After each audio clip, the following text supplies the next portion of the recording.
Good afternoon student. आज 1 तारीख है, नया साल स्टार्ट हो गया है।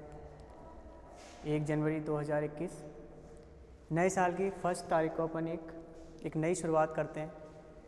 जैसा कि मैंने आपको इससे पहले वाली वीडियो में एक टॉपिक पढ़ाया था, जो कि एक ecology and environmental biology book का एक टॉपिक था, biotic and abiotic factor. Okay, abiotic और बायोटिक फैक्टर में काफ़ी कुछ अपन ने जाना था कि बायोटिक क्या होते हैं, एबायोटिक फैक्टर क्या होते हैं, बायोटिक और एबायोटिक रिलेशनशिप के बारे में जाना था, कैसा रिलेशन होता है। एनवायरमेंटल बायोलॉजी के बारे में जाना था, इकोलॉजी क्या होती है, एनवायरमेंटल बायोलॉजी क्या होती है, इस चीज़ के बारे में अपन ने डिस्कस किया था। आज अपन उसके आगे का टॉपिक डिस्कस करने जा रहे हैं। काफ़ी अच्छा टॉपिक है। इस टॉपिक का नाम है इंटर स्पेसिफिक रिलेशन। पहले अपन ने इंट्रा स्पेसिफिक रिलेशन पढ़ा था और ये है inter specific relation. Inter specific relation और इंट्रा स्पेसिफिक रिलेशन, अपन ने पहले जब इंट्रा स्पेसिफिक रिलेशन के बारे में पढ़ा था तब अपन ने उसमें बात की थी कि जब एक ही जाति के वन स्पीसीज़ की बात की जाती है, वन स्पीसीज़ में उनकी पॉपुलेशन की बात की जाती है, उनके ऑर्गेनिज्म की बात की जाती है, तो उन ऑर्गेनिज्म में एक ही जाति के दो ऑर्गेनिज्म के बीच में जो रिलेशन देखा जाता है वो इंट्रा स्पेसिफिक रिलेशन कहा जाता है। ठीक है, जिसमें अपने कॉलोनाइजेशन, सोसाइटी फॉर्मेशन जैसे एटसेट्रा वगैरह पढ़ा था। आज अपन पढ़ने जा रहे हैं inter specific relation. Inter specific होता है कि जब दो जातियों के बीच की बात की जाती है, 2 स्पीसीज़ के बीच की बात की जाती है, स्पीसीज़ 1 की बात की और स्पीसीज़ 2। देखिए, अपना एनवायरनमेंट है और एनवायरनमेंट के अंदर अपने वर्ल्ड के अंदर, ठीक है, एनवायरनमेंट के अंदर किसी भी एरिया के अंदर एक फॉरेस्ट का कोई एरिया मान लें, एक कम्प्लीटली एक फॉरेस्ट की बात की जाए, तो उसमें हम क्या देखते हैं, डिफरेंट टाइप की स्पीसीज़ के एनिमल्स देखते हैं। अपन अपने घर के आसपास ही देख लें, जैसे अपन होमो सेपियंस है, ह्यूमंस की पॉपुलेशन है, तो हमें डॉग की पॉपुलेशन भी मिलेगी, कैट की पॉपुलेशन भी मिलेगी, हमको रैट की पॉपुलेशन भी मिलेगी, काऊ की पॉपुलेशन भी मिलेगी। तो ये समझ लिए डिफरेंट टाइप की पॉपुलेशन एक ही जगह रहती है। ठीक है, तब तो इंटर स्पेसिफिक रिलेशनशिप क्या होता है, जब दो पॉपुलेशन के बीच के रिलेशनशिप की बात करते हैं, जब दो स्पीसीज़ के रिलेशन की बिटवीन 2 या मोर देन 2, ठीक है, 2 हो, 2 हो या फिर 2 से ज़्यादा स्पीसीज़ के बीच की जो रिलेशनशिप की बात करते हैं उसे अपन कहते हैं inter specific relation. Inter specific relation 2 type से अपन डिस्क्राइब कर सकते हैं, एक कोऑपरेटिव एंड नॉन कोऑपरेटिव। वही बात आ गई, पहले भी हमने इसी बात के बारे में डिस्कस किया था कि कोऑपरेटिव और नॉन कोऑपरेटिव, जब दो लोग कोऑपरेट करते हैं, दो स्पीसीज आपस में कोऑपरेट करती है, एक दूसरे को हेल्प करती है, एक दूसरे को सहयोग करती है और फिर आगे बढ़ती है, तो ये तो होती है कोऑपरेटिव। और नॉन कोऑपरेटिव में एक दूसरे का विरोध करते हैं, एक दूसरे के अगेंस्ट रहते हैं, हमेशा एक दूसरे को हराने की कोशिश की जाती है, खुद को जीवित रखने का एक स्ट्रगल किया जाता है, वो नॉन कोऑपरेटिव होता है।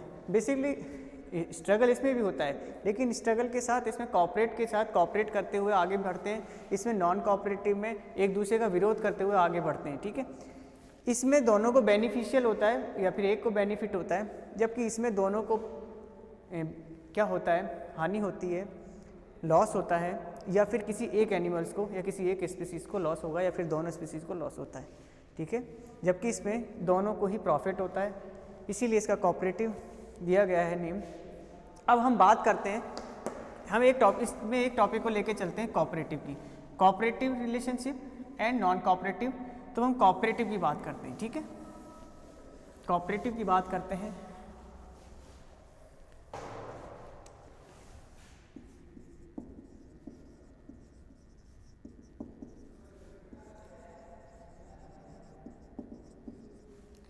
Cooperative relationship. अब कोऑपरेटिव रिलेशनशिप में अपन बात करते हैं, सबसे पहले एक बार देखिए आप इसको, इंटर स्पेसिफिक, कोऑपरेटिव और नॉन कोऑपरेटिव रिलेशन की बात करते हैं।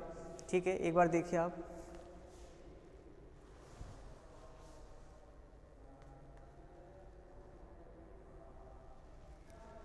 हाँ देखा, inter specific relation, cooperative relation and non cooperative. इसमें फर्स्ट आता है सिम्बायोसिस, सहोपकारिता।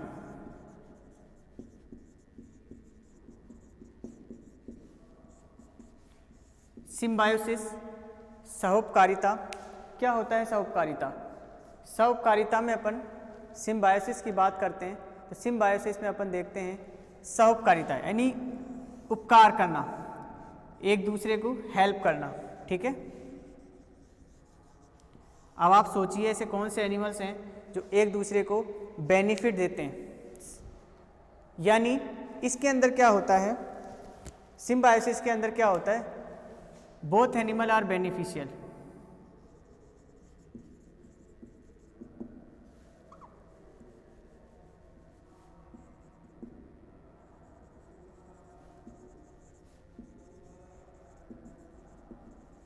दोनों ही फायदेमंद होते हैं एक दूसरे के लिए, ईच अदर।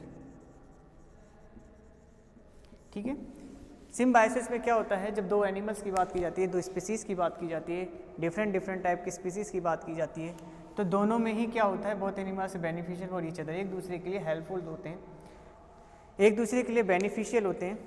एग्जाम्पल की अपन बात करें तो आपने सुना होगा, आप जानते होंगे, आपने एक लेग्यूमिनोसी कुल का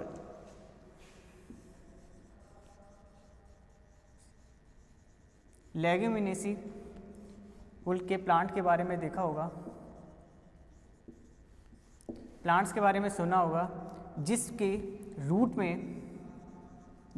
में नाइट्रोजन फिक्सिंग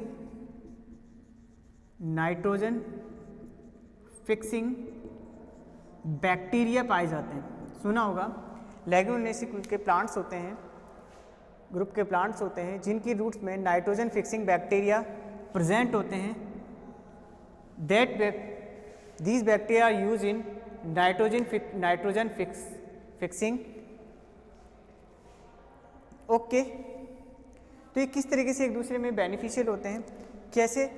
लेग्यूमिनेसी प्लांट्स होते हैं वो बैक्टीरिया को रहने के लिए जगह देते हैं। अगर बात की जाए, जैसे इस प्लांट की बात की जाए, तो यहाँ पर इस रूट में आपको पता है नोड्यूल्स मिलते हैं छोटे छोटे। ठीक है, इस तरीके के रूट के अंदर। ठीक है, और इसमें बैक्टीरिया प्रेजेंट रहते हैं। क्या रहते हैं?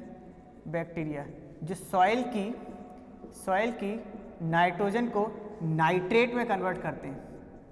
ठीक है, नाइट्रेट में कन्वर्ट करते हैं, पढ़ा होगा, है ना। लेग्यूमिनेसी प्लांट्स है, इस प्लांट्स की रूट में कुछ नोड्यूल्स प्रेजेंट होते हैं। इसमें क्या रहता है, कुछ बैक्टीरिया प्रेजेंट होते हैं जो नाइट्रोजन फिक्सिंग का नाइट्रोबैक्टीरियम, जिन्हें कहा जाता है नाइट्रोबैक्टीरियम प्रेजेंट। नाइट्रोबैक्टीरियम प्लांट होते हैं, वह बैक्टीरिया होते हैं जो कि क्या करते हैं, सॉइल की नाइट्रोजन को नाइट्रेट में कन्वर्ट करते हैं। इस प्रकार, इस हिसाब से प्लांट्स बैक्टीरिया को जगह प्रोवाइड कराते हैं। ठीक है, बैक्टीरिया को जगह प्रोवाइड कराते हैं रहने के लिए, और बैक्टीरिया सॉइल की नाइट्रोजन को नाइट्रेट में कन्वर्ट करने का काम करते हैं। इस तरीके से इन दोनों को ही प्रॉफिट होता है, दोनों को ही प्रॉफिट होगा। ठीक है, बैक्टीरिया को दोनों को ही प्रॉफिट होता है। ठीक है, इस तरीके से दोनों ही, जो ये भी लिविंग ऑर्गेनिज्म है, ये भी लिविंग ऑर्गेनिज्म है, दोनों ही लिविंग ऑर्गेनिज्म को अदर डिफरेंट स्पीसीज़ के हैं, दोनों डिफरेंट स्पीसीज़ के एनिमल्स को या फिर ऑर्गेनिज्म्स को प्रॉफिट होता है। अब कोऑपरेटिव में जो सिम्बायोसिस होते हैं, इसमें सबसे बड़ी ये होती है कि ये कैसे होते हैं, डिपेंडेंट होते हैं। कैसे होते हैं? डिपेंडेंट। ठीक है, डिपेंडेंट होते हैं, यानी इनके पास और कोई विकल्प नहीं होता। ठीक है, कैसे होते हैं? डिपेंड होते हैं, एक दूसरे पे निर्भर होते हैं, एक दूसरे के बिना नहीं रह सकते। आप भी जानते हैं, अगर ये बैक्टीरिया कहाँ, लेग्यूमिनेसी प्लांट के अलावा ये बैक्टीरिया कहीं नहीं रह सकता, किसी भी प्लांट में नहीं रह सकता। और प्लांट ये भी जानता है, ये लेग्यूमिनेसी कुल के प्लांट जो हैं, ग्रुप के प्लांट्स हैं, वो इस बैक्टीरिया के बिना नहीं रह सकते, क्योंकि अगर ये नहीं होंगे तो नाइट्रोजन फिक्स नहीं होगा, और नाइट्रोजन फिक्सिंग नहीं होगी तो इनमें कोई ना कोई डेफिशिएंसी कॉजेज हो जाएगी। तो इस तरीके से कोऑपरेटिव रिलेशनशिप में वो आपके सिम्बायोसिस होता है जिसमें एक दूसरे को देख के वो चलते हैं, एक दूसरे को बेनिफिट देते हुए चलते हैं, ठीक है। तो इसको एक बार देखो।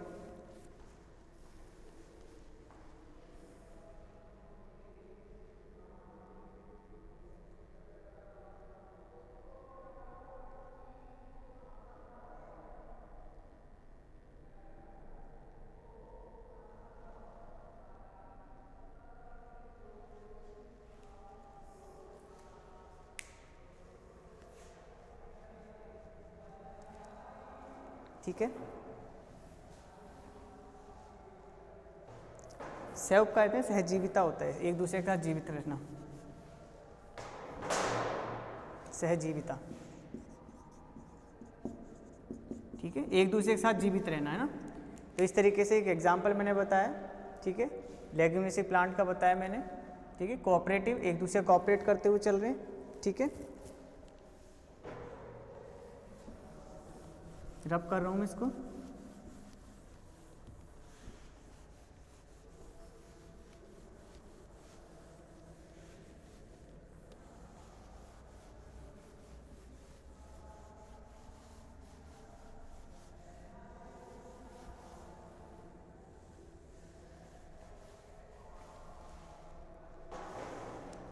जैसा कि मैंने आपको एग्जांपल बताया लेग्यूमिनेसी प्लांट का, जो कि एक सिम्बायोसिस का एग्जांपल है, लेकिन सिम्बायोसिस में को भी दो टाइप से डिवाइड किया गया है। Symbiosis are divided into two type, जैसा कि मैंने बताया गया। एक तो होगा कॉमन सेलिज्म, एक तो क्या होता है कॉमन सेलिज्म, ठीक है। कॉमन सेलिज्म क्या होता है आपके, एक आपके होता है कॉमन सेलिज्म, ठीक है, जो कि ये सहयोग, ये आपके कॉमन सेलिज्म, लिखिए इसको आप,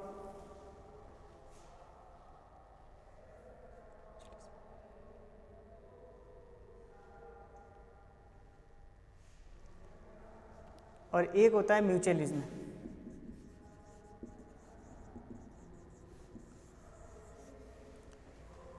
ये होता है सहोपकारिता,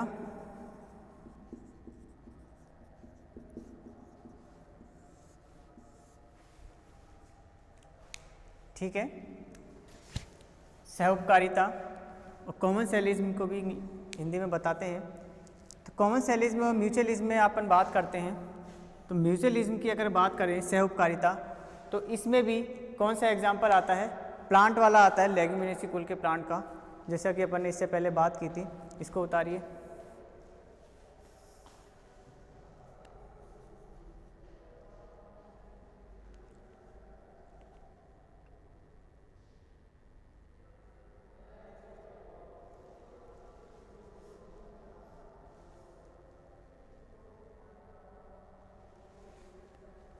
उतार लिया आपने, आगे चलें। म्यूचुअलिज्म की बात करते हैं आगे। म्यूचुअलिज्म को लेते हैं अपन इसको।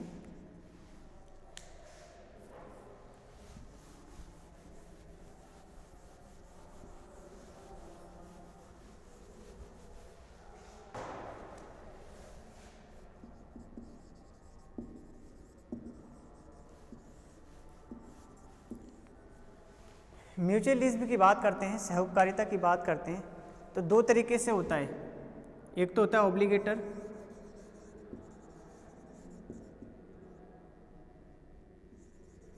और एक होता है आपका फैकल्टेटिव।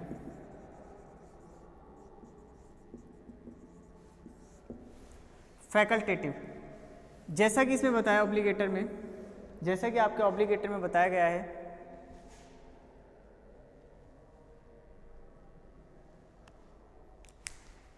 जैसा कि इस ऑब्लिगेटर में आपके बताया गया है कि ये होता है अविकल्पी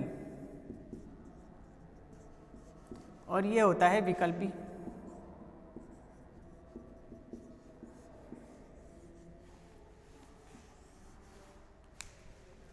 अपन बात क्या कर रहे हैं, इंटर स्पेसिफिक रिलेशनशिप की बात कर रहे हैं, जिसमें कोऑपरेटिव रिलेशनशिप की बात कर रहे हैं, ठीक है, कोऑपरेटिव में, ठीक है, कोऑपरेटिव में एक दूसरे को हेल्पिंग वाली बात कर रहे हैं, ठीक है, जैसा कि अपन ने बात की। म्यूचुअलिज्म की बात कर रहे हैं, म्यूचुअलिज्म भी दो टाइप का होता है, सिम्बायोसिस की बात की, symbiosis divide into two type, mutualism commercialism में, कॉमर्शियलिज्म और म्यूचुअलिज्म। म्यूचुअलिज्म क्या होता है, सहोपकारिता होता है, क्या होता है, सहोपकारिता, ठीक है। सहोपकारिता divide into two type, obligatory and facultative. Obligatory ये विकल्पी, ऑब्लिगेटरी ये ऑब्लिगेटर है विकल्पी, एंड ये विकल्पी होते हैं, इसमें फैकल्टेटिव होते हैं। अब ऑब्लिगेटर में किस तरीके के होता है, अविकल्पी में जब दो स्पीसीज, जब दो जाति, दो स्पीसीज आपस में जब रहती हैं तो उनके पास एक दूसरे के बिना वो लाइफ सर्वाइव नहीं कर सकती है, ठीक है, कोई विकल्प नहीं है उनके पास दूसरा, उनको एक साथ रहना है तो रहना ही है, ठीक है। जैसा कि मैंने इससे पहले एग्जांपल दिया था आपको लेग्यूमिनेसी प्लांट का। लेग्यूमिनेसी प्लांट में क्या होता है, जो नाइट्रो बैक्टीरिया हैं आपके, वो आपके नाइट्रोजन फिक्सिंग वाले जो बैक्टीरिया हैं वो उस प्लांट के बगैर नहीं रह सकते, और वो प्लांट है उस बैक्टीरिया के बगैर नहीं रह सकता। दोनों एक दूसरे के बिना जिंदा नहीं रह सकते हैं, जीवित नहीं रह सकते हैं, लाइफ सर्वाइव नहीं कर सकते हैं। इसी तरीके से एक होता है टर्मिट के अंदर, टर्मिट के अंदर जिसे अपन कहते हैं, क्या कहते हैं, टर्मिट होता है आपकी जोंक, जोंक नहीं कहेंगे उसको, टर्मिट में जो आपके लकड़ी को खाने वाला होता है ना आपके, टर्मिट को क्या कहते हैं बताओ,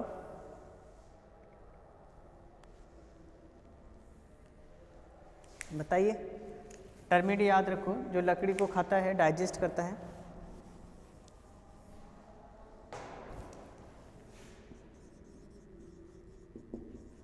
टर्मिट के इंटेस्टाइन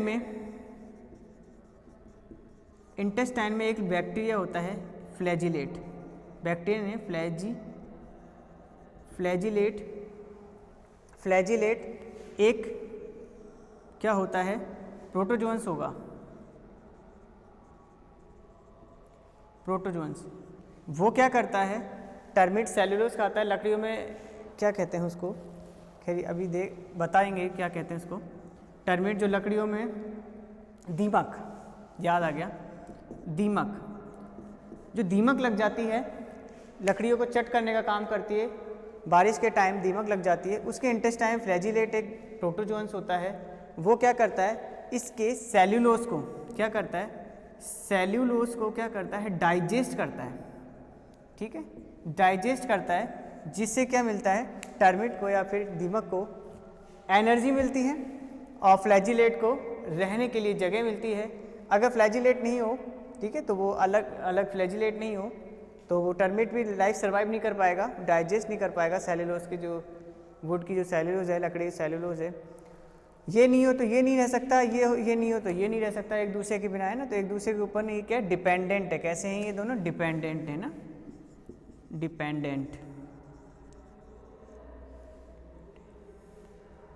डिपेंडेंट है ना, कैसे,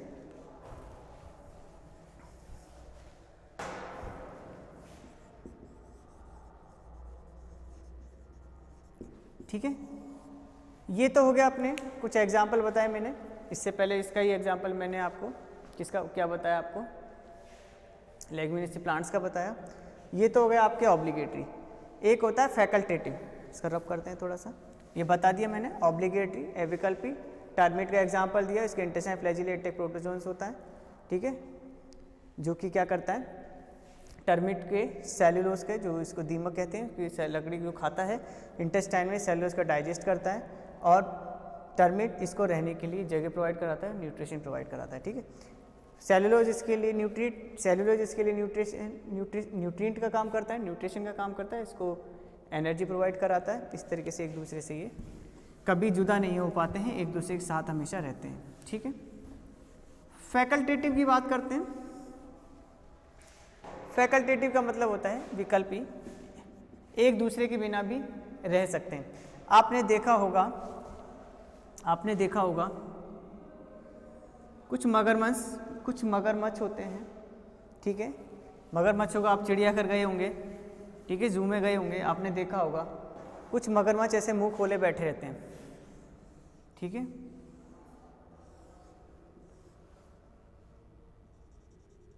और उनके दांतों पे, ठीक है, देखा होगा आपने से मगरमच्छ को मुंह खोले बैठे रहते हैं और इनके ऊपर क्या करती है,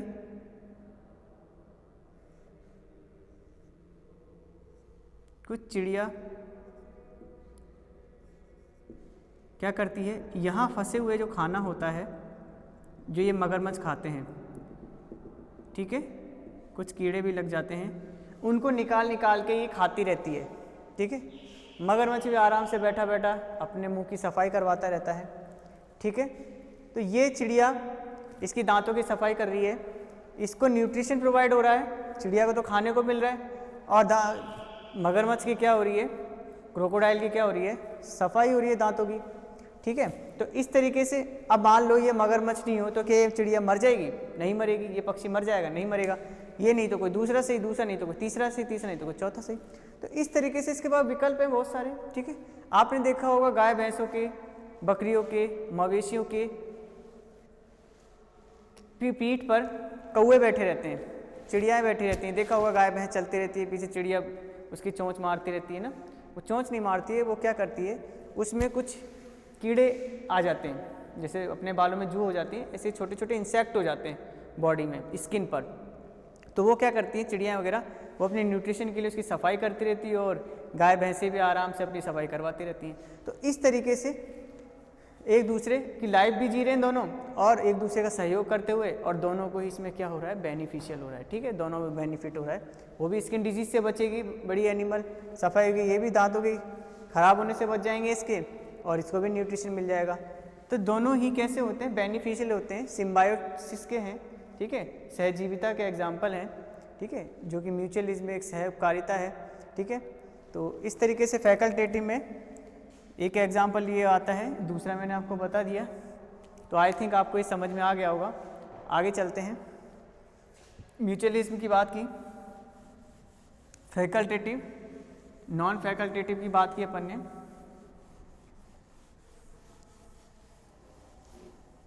आगे अपन चलते हैं, कोऑपरेटिव रिलेशनशिप की बात कर रहे हैं।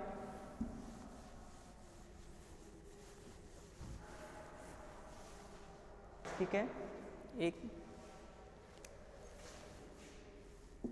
देखिए जब तक आप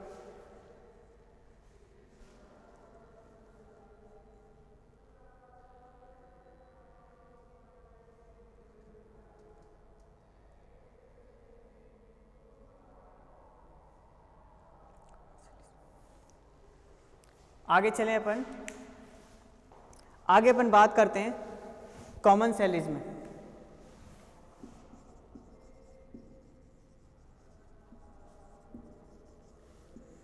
सहभोजिता।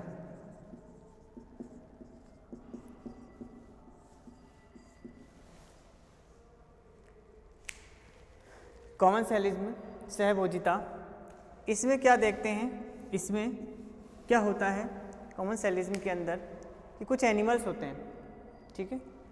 वो एनिमल्स क्या करते हैं, कुछ लार्ज एनिमल्स होते हैं, खासकर एक्वाटिक में देखेंगे अपन ये चीज़। एक्वाटिक एनिमल्स में अपन देखते हैं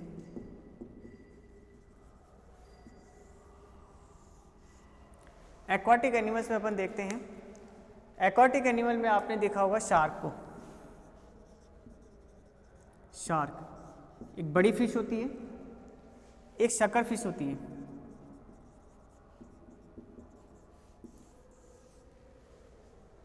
ठीक है।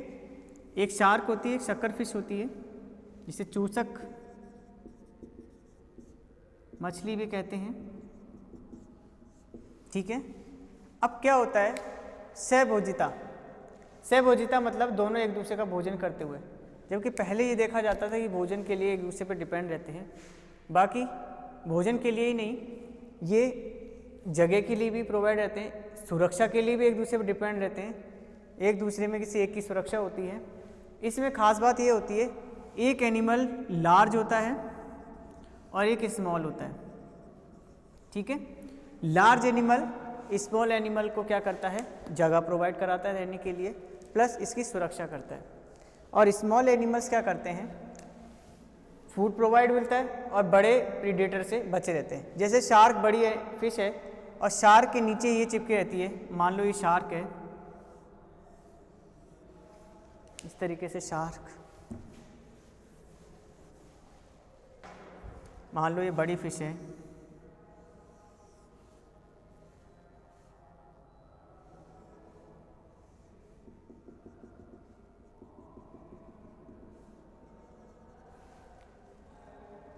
बड़ी फिश मान लो, इस तरीके से नहीं तो कैसे भी, सिंपल सी बात है, वही चीज़ है।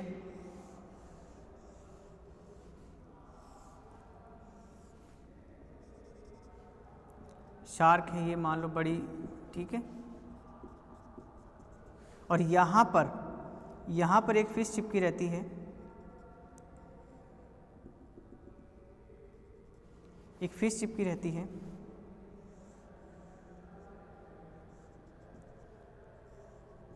छोटी सी, जहाँ जहाँ शार्क जाती है वहाँ वहाँ चली जाती है ये, ठीक है, सकर फिश, ठीक है। ये शार्क मान लो आप, जहाँ जहाँ ये घूमेगी वहाँ वहाँ ये भी घूमेगी, ठीक है। तो इस सिंपल सी बात है, छोटी सी फिश है, जहाँ शार्क होगी वहाँ कोई बड़ा एनिमल, इससे बड़ा तो कोई आने से रहा, इसका शिकार करने से रहा कोई, इसका शिकार होगा नहीं तो ये अपने आप बची रहेगी, तो इसकी लाइफ सर्वाइव हो जाएगी और इसको रहने के लिए जगह मिल जाएगी, और जहाँ जहाँ जाएगी तो छोटी मोटी फिश खाने को मिल जाएगी। तो इस तरीके से ये इस पर डिपेंड रहती है। कॉमन सैलरीज में सहभोजिता में क्या होता है, एक को तो बेनिफिट हो रहा है, इसको तो फ़ायदा हो रहा है, इस छोटी सी फिश को तो बहुत फ़ायदा हो रहा है, इसकी तो ज़िंदगी बची हुई है, इसको कोई बेनिफिट नहीं है, इसको क्या है, इसको तो कोई फ़र्क नहीं पड़ रहा, इसको क्या देगी, कोई फ़ायदा नहीं है। तो इसमें क्या होता है कि कॉमन सैलरीज में एक को तो प्रॉफिट होता है और दूसरे को ना प्रॉफिट होता है ना लॉस होता है, ठीक है। कोऑपरेटिव में है लेकिन एक कोऑपरेट करके चल रही है, दूसरी नहीं चल रही, तो एक को बेनिफिट है, दूसरे को बेनिफिट नहीं है। इसी तरीके से एक फिश होती है फायर फिश, जो गर्म प्रदेशों में पाई जाती है। कौन सी फिश होती है, फायर फिश होती है। फायर फिश है जो कि गर्म प्रदेशों में हॉट वाटर में मिलती है, वहाँ पर क्या करती है, सी अर्चिन, सी अर्चिन, ठीक है, जिसे कुकुम्बर भी कहा जाता है, समुद्री खीरा भी कहा जाता है, सी अर्चिन को समुद्री खीरा। इसके साथ क्या रहती है, ये अटैच रहती है, ठीक है।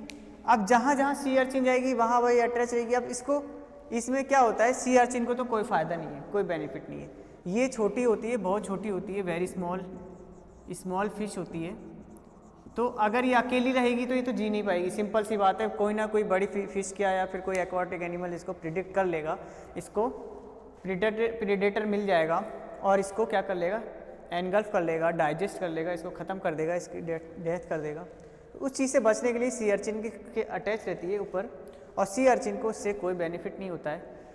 सी अर्चिन जहाँ जहाँ, और ख़ास बात ये होती है, सी अर्चिन के पास कोई एनिमल नहीं आता है क्योंकि इसमें एक बहुत बुरी बदबू आती है, ठीक है। उस बदबू की वजह से कोई भी एनिमल इसका शिकार करना पसंद नहीं करता है, यानी सी अर्चिन का कोई शिकार करना पसंद नहीं करता है, क्योंकि इसकी महक ऐसी होती है, इसका टेस्ट ऐसा होता है कि कोई भी बड़ा एनिमल इसको खाना पसंद नहीं करता, ठीक है। तो सी अर्चिन अपने आप में प्रोटेक्ट रहती है और सी अर्चिन की वजह से फायर फिश भी प्रोटेक्शन में रहती है। तो इस तरीके से आपके कॉमन सैलरीज में सहभोजिता और भोजन प्रोवाइड करती है, ठीक है। जो जो ये खाएगी उसके साथ इसको भी खाने को मिल जाएगा।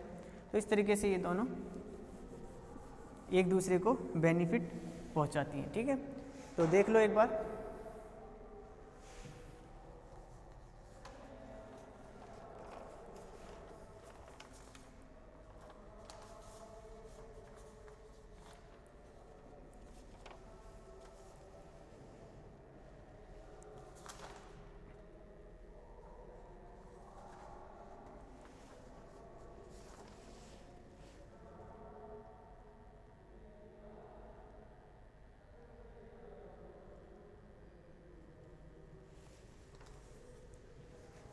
देखा।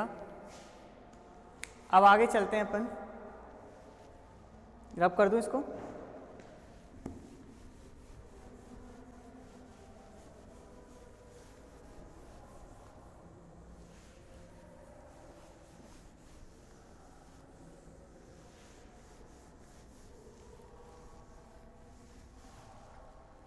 देखिए अपन बात कर रहे हैं इंटर स्पेसिफिक रिलेशनशिप की। अभी जितनी भी अपन ने बात की, एग्जाम्पल दिए, वो सारे डिफरेंट टाइप की स्पीसीज के बीच के रिलेशनशिप थे, ठीक है। अब बात करते हैं अपन नॉन कोऑपरेटिव।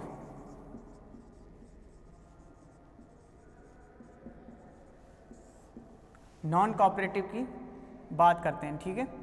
नॉन कोऑपरेटिव में आपके कौन कौन से आएंगे? आपके नॉन कोऑपरेटिव को ठीक से लिखते हैं। नॉन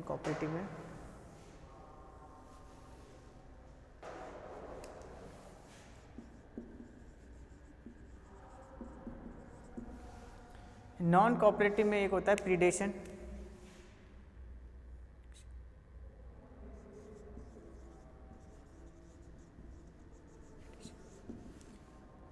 जिसमें एक तो प्रीडेटर होता है और एक होता है प्रे।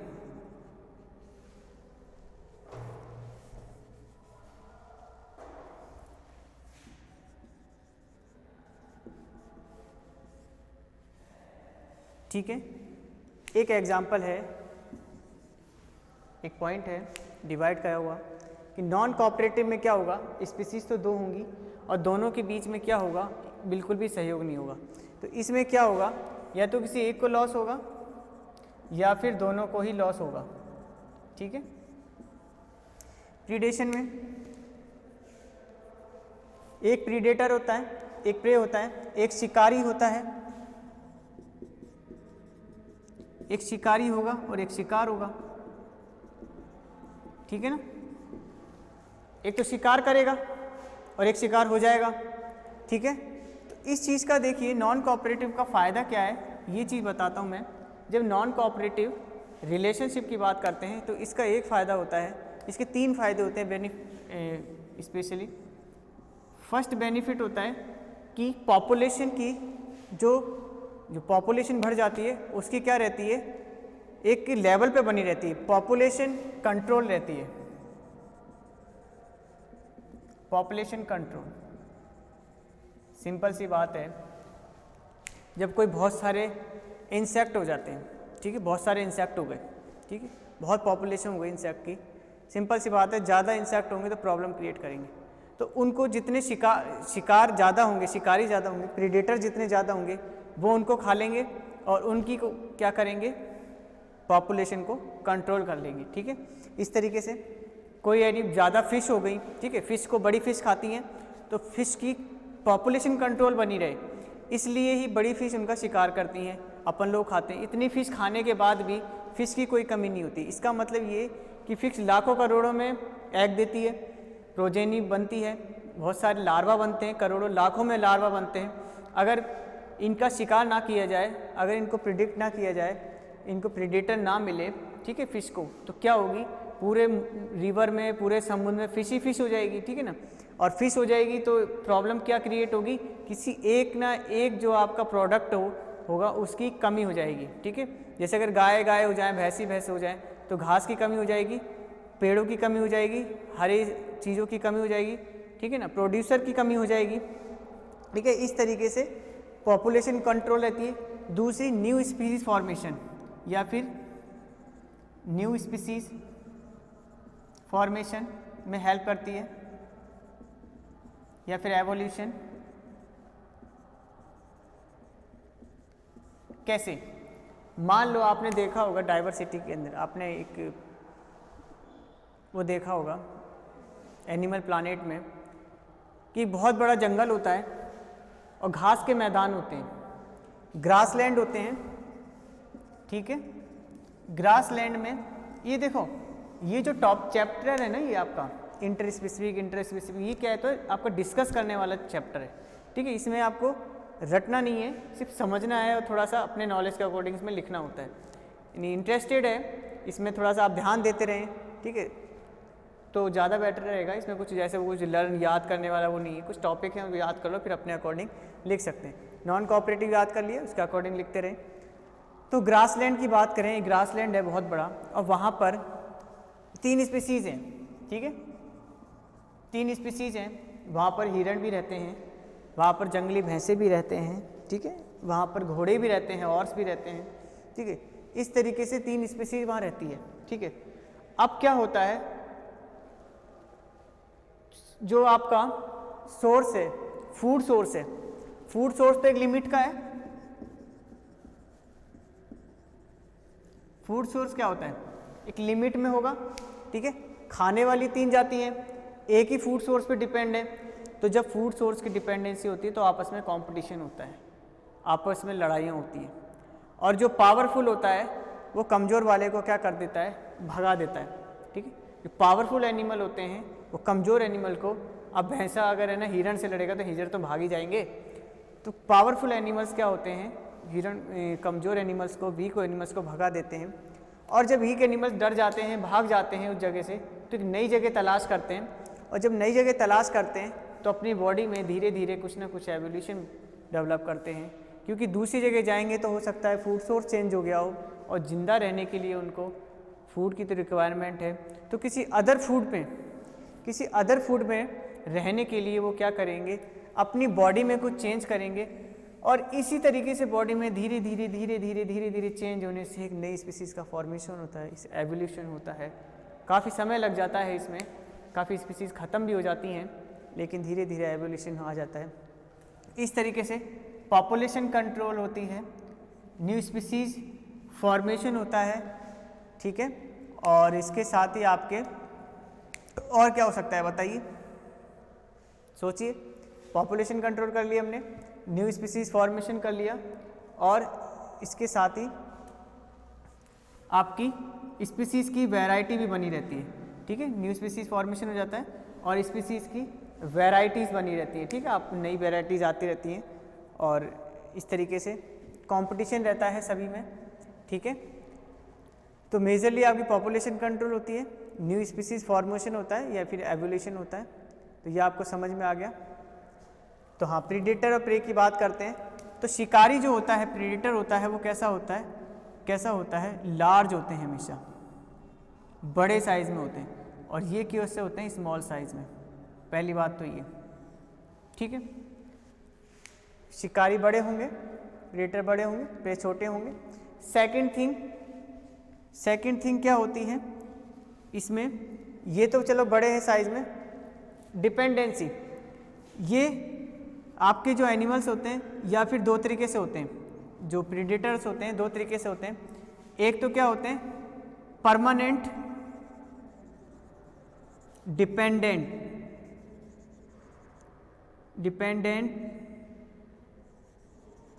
डिपेंडेंट ऑन एनिमल, ठीक है। हमेशा सिर्फ एनिमल पे रहेंगे डिपेंड, एनिमल नहीं मिलेगा तो जिंदा नहीं रहना है अब, ठीक है।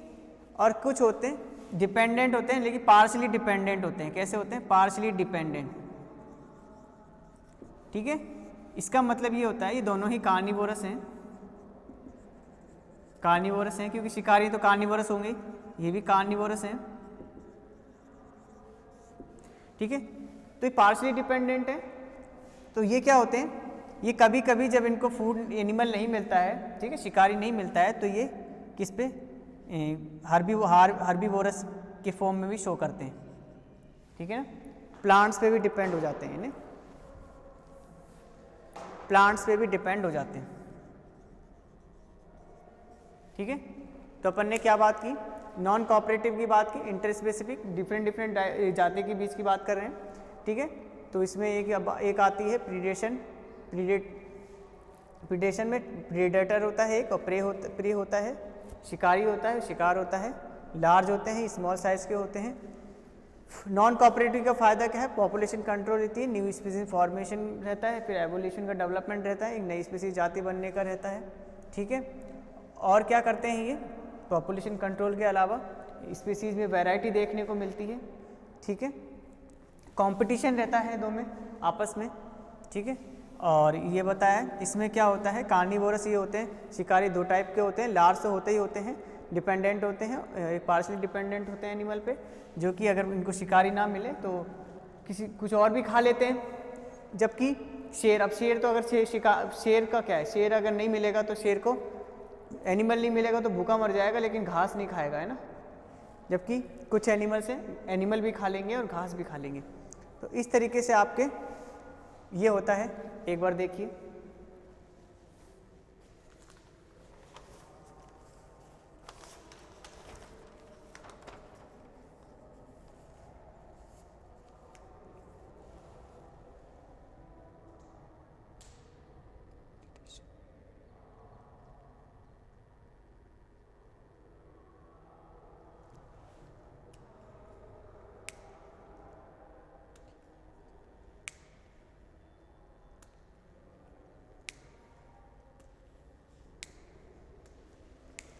देखा, रब कर दें इसको।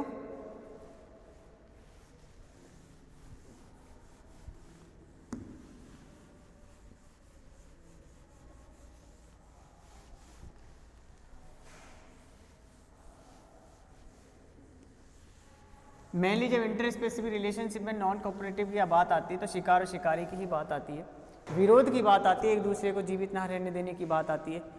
एक अपनी जान बचाता है और एक अपने दूसरे को खाने की कोशिश करता है। तो जान बचाने वाले किसी अपने अपने तरीके से अपनी लाइफ को प्रोटेक्ट करने के लिए डिफरेंट टाइप के अपने अंदर डेवलपमेंट करते हैं, चेंजेस करते हैं, जो कि अपन आगे पढ़ते हैं, एवोल्यूशन के अंदर अच्छे से पढ़ा जाता है।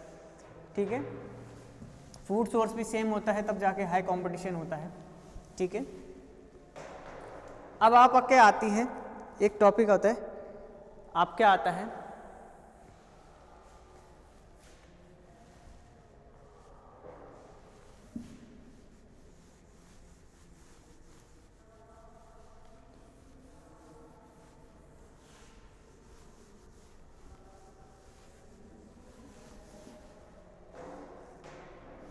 एक मिनट,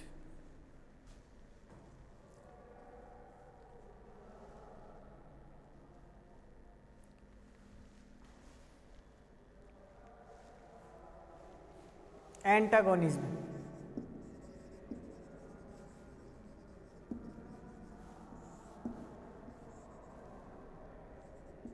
विरोध, दोनों को ही लॉस।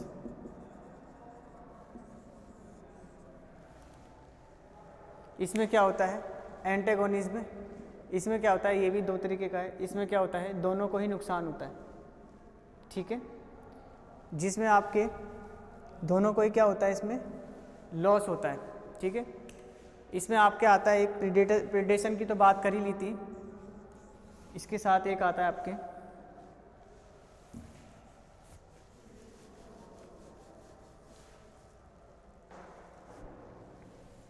पैरासिटिक। पैरासाइट से पढ़ने से पहले आपके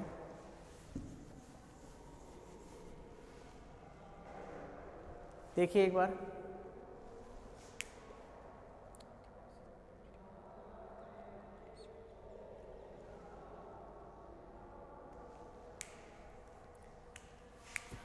अच्छा मुझे ये बताइए, जब अपन इंटर स्पेसिफिक रिलेशनशिप की बात करते हैं तो एक बार रिवाइज कर लें क्या क्या पढ़ा अपन ने। जब इंटर स्पेसिफिक बात की तो दो स्पीसीज़ के बीच में बात की, जब दो डिफरेंट टाइप की स्पीसीज़ के बारे में बात की अपन ने, तो दो डिफरेंट टाइप की स्पीसीज़ में अपन ने फर्स्ट तो आपने देखा, फर्स्ट वाली स्पीसीज़ कैसी थी और सेकंड वाली स्पीसीज़ कैसी थी, दोनों ही डिफरेंट थी।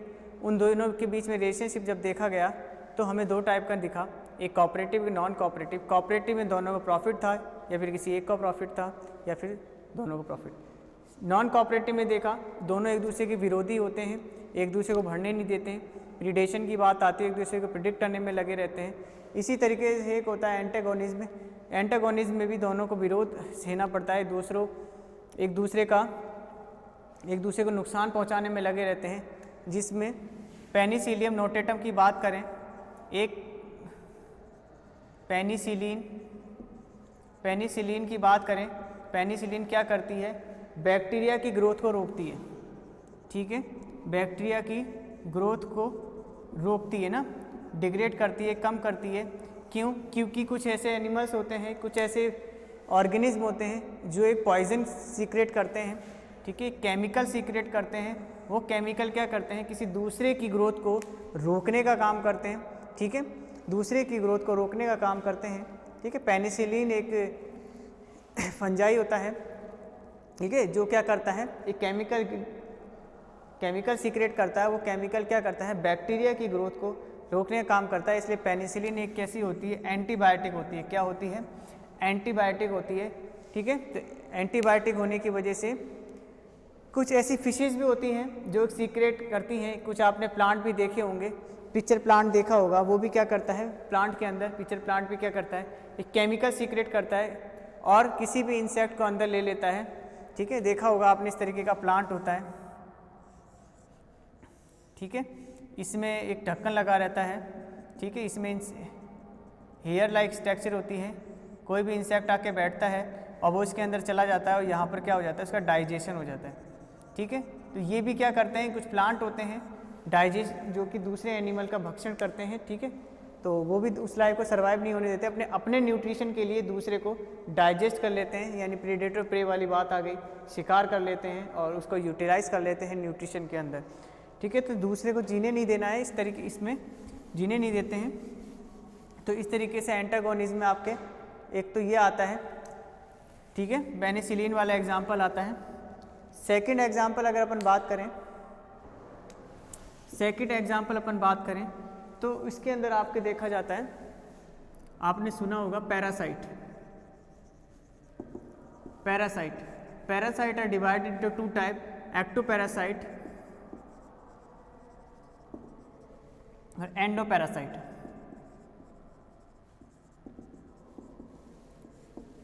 पैरासाइट की बात करें, परजीवी की बात करें, एक्टोपैरासाइट एंड एंडोपैरासाइट की बात करते हैं।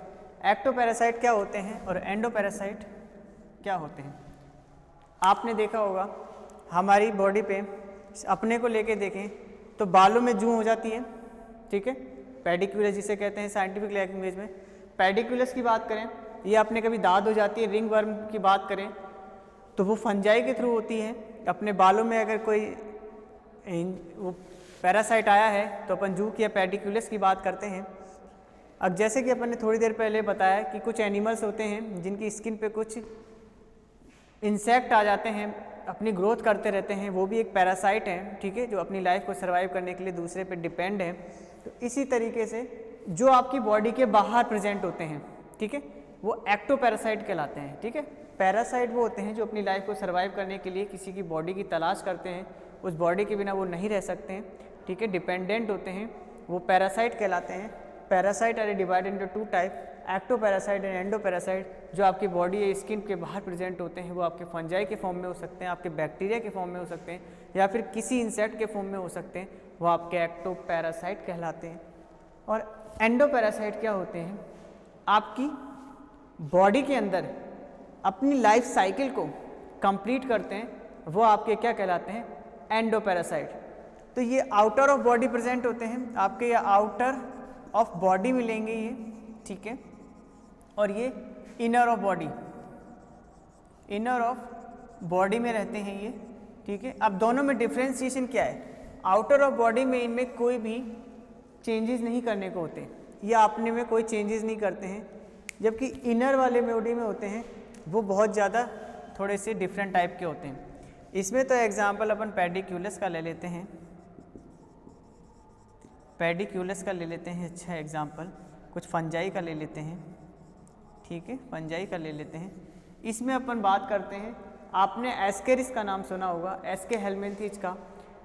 एस्के हेलमिंथीज फाइलम, एस्के हेलमिंथीज का एक एनिमल होता है, ऑर्गेनिज्म होता है एस्केरिस, जो कि कुछ इस तरीके का स्ट्रक्चर होता है, अपनी याद हो तो, ठीक है, इस तरीके का होता है, ठीक है, पता होगा आपको, ठीक है। मेल होता है, फीमेल होता है, दो होते हैं। इसके एस्केरिसिस डिजीज़ हो जाती है, ठीक है, जो आपके इंटेस्टाइन में प्रेजेंट होता है, ठीक है, रेक्टम में रहता है। आपने एक फ्लैट वर्म का नाम सुना होगा, फ्लैट वर्म, ठीक है। एक आपने टैप वर्म का नाम सुना होगा, टैप वर्म। ये सभी क्या रहते हैं, ये सारे पैरासाइट हैं जो कि एंडोपैरासाइट है। कैसे हैं, एंडो। अब खास बात क्या होती है एंडोपैरासाइट में, क्या डिफ्रेंशिएशन होता है, ये अपनी बॉडी में मॉडिफिकेशन करते हैं, क्या करते हैं, अपनी बॉडी लाइफ को सर्वाइव करने के लिए क्या करते हैं, मॉडिफाई करते हैं। जैसे क्या क्या मॉडिफाई करते हैं, अपनी बॉडी में हुक जैसी स्ट्रक्चर चेंज कर लेंगे, जिस वजह से अपनी बॉडी में कहीं पर भी जाके जैसे हुक लाइक स्ट्रक्चर कर लेंगे, जैसे इस तरीके से ये बना लिया हुक, ठीक है। इससे अपन क्या करेंगे, वो अटैच रहेंगे, ठीक है, किसी भी इंटेस्टाइन के किसी भी एपिथेलियम के अकॉर्ड से या एंडोथेलियम से अटैच रहते हैं। तो हुक लाइक स्ट्रक्चर कर लेते हैं। इसके साथ ही जैसे मान लो एसिड है अपनी बॉडी में, एसिड सीक्रेट हो रहा है, उसके लिए अपनी बॉडी पे प्रोटेक्टिव लेयर बना लेते हैं, ठीक है, जिससे कि क्या हो, किसी अदर केमिकल का उनके ऊपर इफेक्ट ना पड़े, ठीक है। तो प्रोटेक्टिव लेयर बना लेते हैं। इसके साथ ही अपनी सेक्सुअल लाइफ एक बाइसेक्सुअल होते हैं। कैसे होते हैं, आज मैक्सिमम कैसे होते हैं, बाइसेक्सुअल होते हैं। बाइसेक्सुअल इसलिए होते हैं क्योंकि ये जल्दी से जल्दी अपनी लाइफ को, अपनी प्रोजेनी को बढ़ा सकें, किसी मेल या फीमेल की अलग अलग की ज़रूरत ना पड़े, मेटिंग की ज़रूरत ना पड़े, विदाउट मेटिंग की ही अपनी लाइफ को आगे बढ़ा सकें ना। तो बाइसेक्सुअल होंगे, हुक लाइक स्ट्रक्चर बना लेंगे, केमिकल रेजिस्टेंस हो जाएंगे, ठीक है, किसी केमिकल का इफेक्ट ना पड़े, बाइसेक्सुअल, ठीक है। और सेक्सुअल एक्टिविटी बहुत फास्ट करते हैं, जिस वजह से अपनी ग्रोथ जल्दी जल्दी बढ़ाते हैं, ठीक है, इस तरीके से। लेकिन इसमें समस्या ये होती है, ये जो आपका पैरासाइट हैं, ये वास्तव में इंटरस्पेसिफिक में आपके नॉन कोऑपरेटिव है। क्यों? क्योंकि एक दूसरे को नुकसान ही नुकसान पहुंचा रहा है, फ़ायदा किसी का कुछ नहीं है, नुकसान है। और जिसमें फ़ायदा तो इसी का है, लेकिन ये फ़ायदा भी किसका, काम का, ठीक है ना। तो मेनली अपन ह्यूमन की बात करें, किसी बड़े एनिमल बात करें, तो उसको हमेशा ही लॉस रहता है, ठीक है, नुकसानदायक डिजीज़ हो जाती है इनर बॉडी में। तो जब टैप वर्म में भी देखा होगा आपने, कुछ इस तरीके का स्ट्रक्चर होता है, आपने पढ़ा हो तो, इस तरीके का स्ट्रक्चर होता है, ठीक है। और यहाँ पर ऐसी स्ट्रक्चर होती हैं, ठीक है, इस तरीके से सेगमेंट के फॉर्म में रहता है, और ये शक्कर प्रेजेंट रहता है, ठीक है। इस चीज़ से क्या रहता है, ये अटैच रहता है, ठीक है, बॉडी से अटैच रहता है, इंटरनल जो भी एपिथेलियम है इंटर की, ठीक है, जो भी लेयर है उस लेयर से ये अटैच रहता है। तो ये भी एक मॉडिफिकेशन है शक्कर का डेवलपमेंट। तो इस तरीके से हम देखते हैं एंटागोनिज्म में। पेनिसिलिन की बात की हमने, पैरासाइट की बात की, पैरासाइट में एक्टोपैरासाइट की बात की, एंडोपैरासाइट की बात की। Ectoparasite outer of body present होते हैं, अपनी ग्रोथ करते हैं, इनर ऑफ बॉडी प्रेजेंट होते हैं एंडोपैरासाइट। देखिए एक बार आप 2 मिनट के लिए।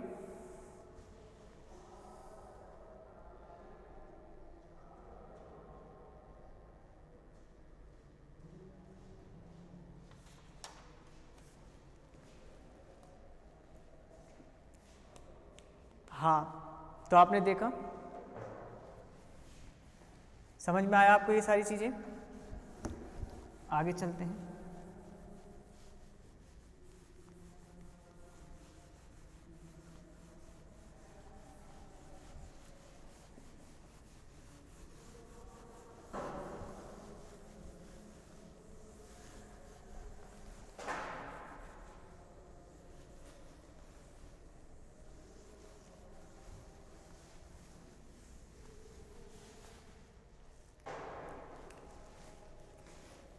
इसमें एक लास्ट टॉपिक आता है कंपटीशन।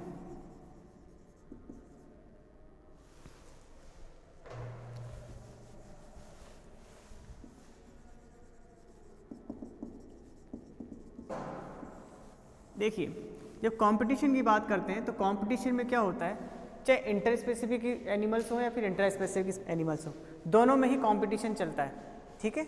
या एनिमल सेम हो या फिर डिफरेंट टाइप के एनिमल्स हो, ठीक है। मान लो स्पीसीज फर्स्ट है, ये स्पीसीज सेकंड है, स्पीसीज थर्ड है, और अगर अपन देखा जाए तो इस तरीके से ये स्पीसीज फोर्थ है।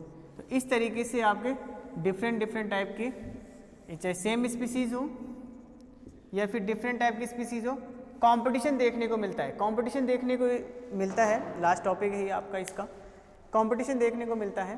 तो कंपटीशन में आपके सेम स्पीसीज और डिफरेंट स्पीसीज में होता है। किस किस चीज़ के लिए कंपटीशन होगा?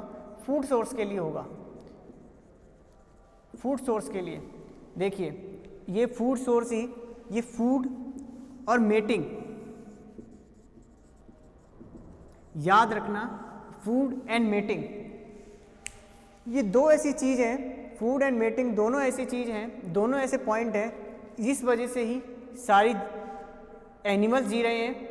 नई जितनी भी स्पीसीज आपको मिली है इसी पे डिपेंडेंट है, फूड सोर्स की वजह से और मेटिंग की वजह से एक न्यू स्पीसीज मिली है। डिफरेंट डिफरेंट टाइप के आपको जो स्पीसीज देखने को वो मिल रहे हैं वो उनकी भी वजह यही है, ठीक है। कहीं पर कंपटीशन होता है तो इन्हीं दो चीज़ों के लिए होता है, ये तो खाने के लिए लड़ाई होगी या किसी फीमेल को पाने के लिए लड़ाई होगी, है ना। तो इन दो चीज़ों के लिए एनिमल में फाइट होती है, ठीक है। शिकार होंगे, लड़ाई होगी, जो भी कुछ होगा एक दूसरे में कंपटीशन होगा। ये पूरी इस कहानी जो बायोटिक फैक्टर की जो भी इंट्रास्पेसीज की जो निचोड़ है वो ये फूड सोर्स और मेटिंग, इन दोनों की वजह से ही सारा काम चल रहा है, ठीक है। खाने के लिए एक दूसरे पे डिपेंड है और मेटिंग के लिए डिपेंड है, और प्लस रहने के लिए भी लड़ाई होती है ना, उनके लिए जो रहने के लिए जगह होती है रहने के लिए भी लड़ाई होती है, ठीक है। रहने के लिए जो होता है इनका एरिया के लिए भी लड़ाई होती है कि अपना अपना एरिया फिक्स करें, अपने अपनी जगह पर रहें। तो इन तीन चीज़ों के लिए इनमें भारी कंपटीशन होता है, ठीक है। क्लियर है।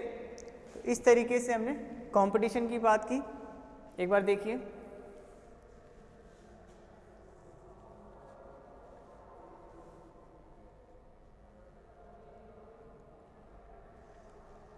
देखा food source, mating and area. तो इस तरीके से आपका ये चैप्टर कंप्लीट होता है, ठीक है।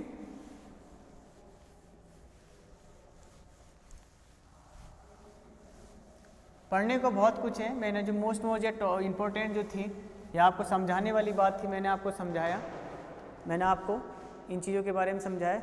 नॉर्मली अगर अपन डिसाइड करें तो थोड़ा सा अपन एक बार रिवाइज करके देख लेते हैं क्या क्या अपन ने पढ़ा। अपन ने स्टार्टिंग से बायोटिक 5 मिनट में एक बार रिवाइज कर लेते हैं, जिससे आपको पुरानी वीडियो का भी थोड़ा सा इस चैप्टर का रिवाइज हो जाएगा। हमने इकोलॉजी एनवायरमेंटल बायोलॉजी का बायोटिक एंड बायोटिक फैक्टर को स्टार्ट किया था। एबायोटिक फैक्टर अपन ने देखे थे।